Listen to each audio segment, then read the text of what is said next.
В бильярдном клубе в Назране собрались не только участники турнира на Кубок главы Ингушетии, но и многие любители этой старинной игры. Перед началом соревнований игроки разминаются, попеременно закатывая шары в лузу, так сказать, пристреливаются.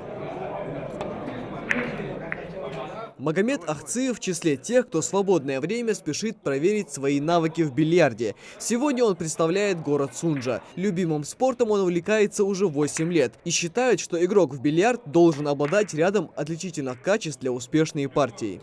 Этот вид спорта, человек должен свободно себя чувствовать, видеть шары и знать игру соперника. Самое главное удачно спрятать шар и вовремя его забивать. Настроение, как видно, у всех хорошее, а главное настрой боевой. И каждый твердо намерен занять призовое место. Поддержать участников турнира и пожелать им удачи приехал министр по физической культуре и спорту Ингушетии Алида Шаклоев. Турнир в честь нашего главы Мамата Алимова Шариповича, конечно, это действительно престижный турнир. Сегодня хочу поблагодарить организатору нашего турнира, Федерацию бильярда Республики Ингушетия. И, конечно же, хочется, чтобы этот турнир имел больше пространства, развивался, и чтобы мы могли завлекать и наших соседей, и из других регионов.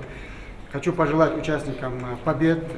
Я знаю, что это очень интересная игра, очень, как мне сегодня говорит Федерация, говорит, это очень сложная игра, зрелищная.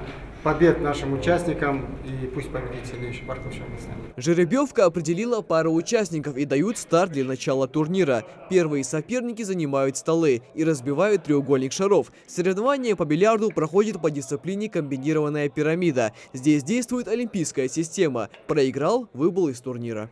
Мы рассчитываем участников до 60 человек, пока зарегистрировались 50 человек, а так, я думаю, человек 10-15 еще должны прибыть.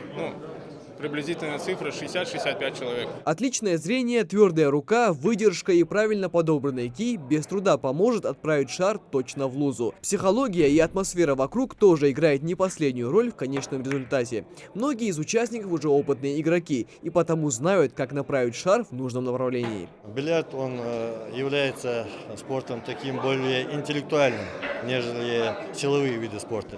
Поэтому эта игра более интеллектуальная, и тут более надо думать как бы головой, чтобы переходящий удар ты как бы не поставлял сопернику, и тем самым, чтобы ты не проиграл. Турнир на приз главы Ингушетии будет длиться 2 дня. Уже в воскресенье определятся 4 самых метких участников, которые получат кубки, грамоты и ценные подарки. Микаил Тангиев, Адам Далаков, Новости 24.